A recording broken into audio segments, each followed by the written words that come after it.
అపోస్తలుడైన పౌలు తిమోతికి వ్రాసిన మొదటి పత్రిక 2వ అధ్యాయము.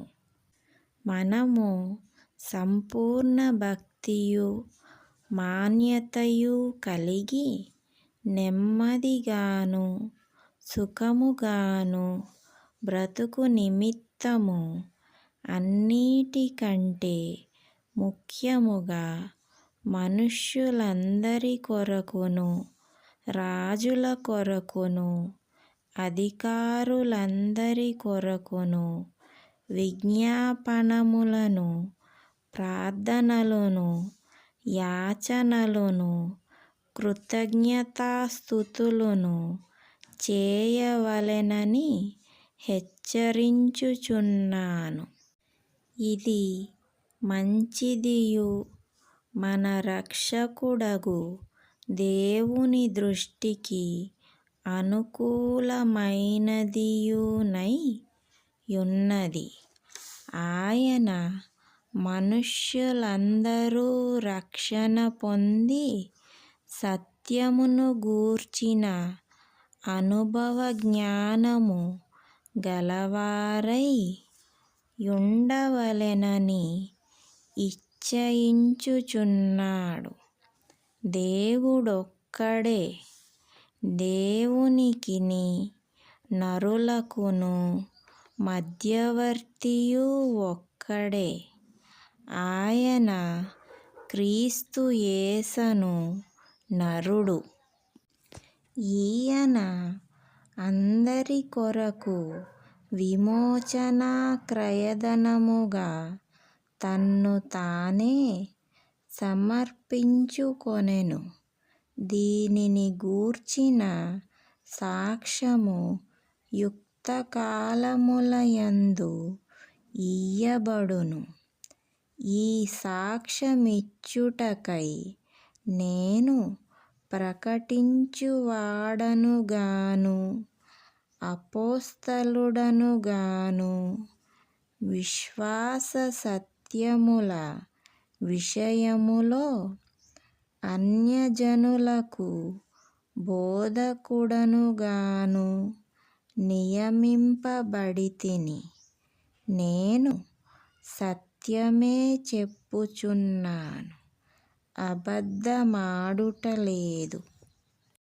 కావున ప్రతి స్థలమందును పురుషులు కోపమును సంశయమును లేనివారై పవిత్రమైన చేతులెత్తి ప్రార్థన చేయవలెనని కోరుచున్నాను. మరియు స్త్రీలును అణకువయు స్వస్థబుద్ధియు గలవారై యుండి తగుమాత్రపు వస్త్రముల చేతనే గాని జడలతోనైనను బంగారముతోనైనను ముత్యములతోనైనను మిగుల వెలగల వస్త్రములతోనైనను అలంకరించుకొనక దైవభక్తి గలవారమని చెప్పుకొను స్త్రీలకు తగినట్టుగా సత్క్రియల చేత తమ్మును తాము అలంకరించుకొనవలెను. స్త్రీలు మౌనముగా ఉండి సంపూర్ణ విధేయతతో నేర్చుకొనవలెను. స్త్రీ మౌనముగా ఉండవలసినదే గాని ఉపదేశించుటకైనను పురుషుని మీద అధికారము చేయుటకైనను ఆమెకు సెలవియ్యను. మొదట ఆదామును తరువాత హవ్వయును నిర్మింపబడిరి కారా? మరియు ఆదాము మోసపరచబడలేదు గాని స్త్రీ మోసపరచబడి అపరాధములో పడెను.